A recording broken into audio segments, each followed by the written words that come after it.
We are not happy, not fulfilled as we are now.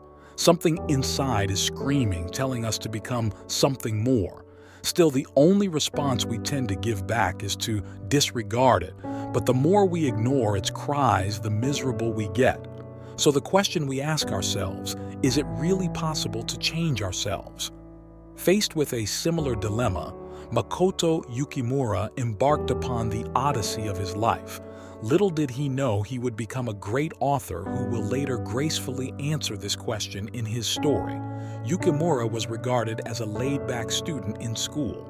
At the age of 5, he read Akira Toriyama's Dr. Slump, and he was particularly taken by the cover. He then watched the anime, much to his surprise, because he didn't understand the need in repeating a plot.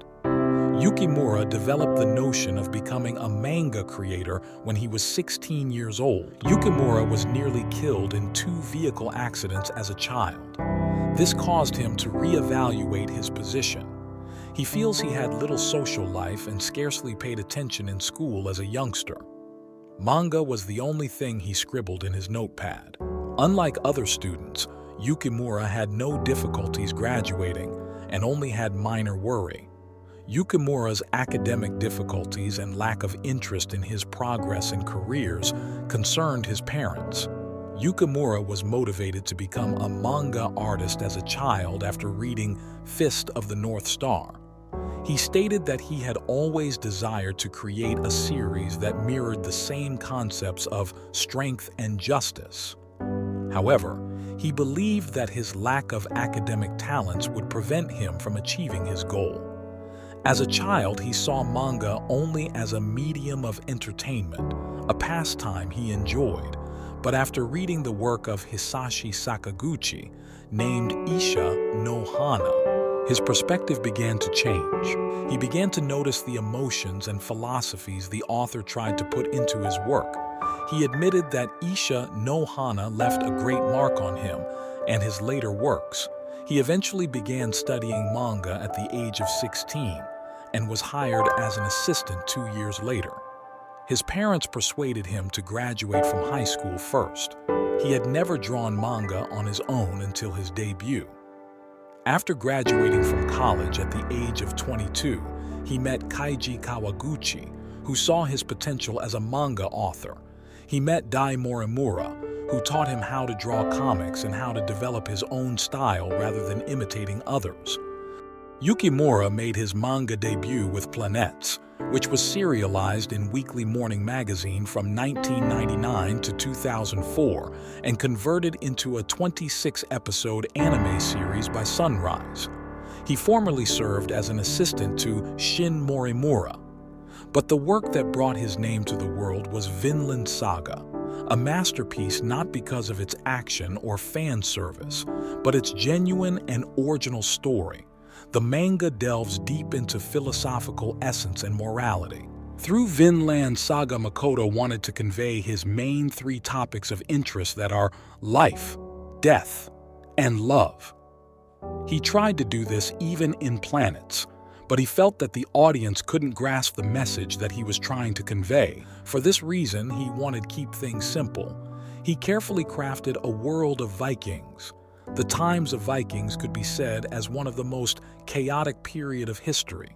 The Vikings were one of the most violent warriors. Most of their aggression was influenced by their religion. They followed the Norse religion, and according to Norse mythology, it was believed that warriors who died bravely in battle would be chosen by the Valkyries and taken to Valhalla, the great hall of Odin. There, they would prepare for Ragnarok, the final battle. War and violence were a virtue for them, but Makoto Yukimura hated wars, and this was the reason why he chose such a brutal setting. In the midst of blood and war, he wanted to preach peace. He wanted to show how unnecessary and meaningless wars are, but still as humans we repeatedly take part in it. His question was, is it possible for humans to change, deny our unvirtuous self and try to become better? His answer was Thorfinn. Makoto made Thorfinn the epitome of change, and he did not do it in a magically fancy way. But he took his time and gave Thorfinn his character arc as convincingly as possible. Thorfinn's transformation from a vengeful warrior to a better person is a captivating journey that unfolds throughout the epic saga. Initially driven by a relentless desire for revenge, his character evolves significantly, reflecting the complexities of personal growth, redemption, and the impact of choices. In the early chapters of Thorfinn's tale, he is introduced as a ferocious and skilled warrior, fueled by a burning vendetta against Askeladd, the man responsible for his father's death.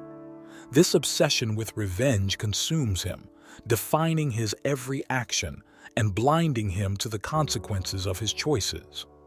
The narrative, however, gradually peels back the layers of Thorfinn's character, revealing the internal struggles and conflicts that shape his journey. One pivotal moment that marks the beginning of Thorfinn's transformation is his encounter with Prince Canute. Initially dismissive and disdainful of Canute's seemingly weak demeanor, Thorfinn's perception undergoes a profound shift as he witnesses the prince's inner strength and resilience. This encounter challenges Thorfinn's preconceptions, planting the seeds of doubt regarding the path he has chosen. As the story progresses, Thorfinn finds himself entangled in political intrigue, battles, and moral dilemmas that force him to confront the consequences of his actions. The juxtaposition of his relentless pursuit of revenge with the evolving dynamics of the world around him serves as a catalyst for change. Thorfinn begins to question the purpose of his quest and grapples with the toll it takes on his own humanity. Crucial to Thorfinn's transformation is the mentorship he receives from various characters, each imparting valuable lessons that contribute to his moral development. From Leif's wisdom about the interconnectedness of humanity to Thorkel's unorthodox yet insightful guidance, these mentors challenge Thorfinn's worldview, pushing him to reevaluate his priorities and aspirations. The turning point in Thorfinn's journey occurs when he is confronted with the harsh realities of war and the devastating impact of his actions on innocent lives. This moment of reckoning forces him to reassess the cost of vengeance and prompts a profound internal struggle. The emotional and psychological toll on Thorfinn becomes palpable, mirroring the toll of his physical battles. Thorfinn's evolution is not a linear process. Setbacks and challenges test his newfound resolve. However, it is through these hardships that the depth of his character is revealed. The scars, both physical and emotional, serve as reminders of his tumultuous past, underscoring the transformative nature of his experiences. The introduction of Einar, a former slave, into Thorfinn's life further contributes to his metamorphosis. Through their interactions, Thorfinn is forced to confront the consequences of slavery and the systemic injustices ingrained in the world. Einar's resilience and forgiveness become a mirror reflecting the possibility of redemption and a path to a better future.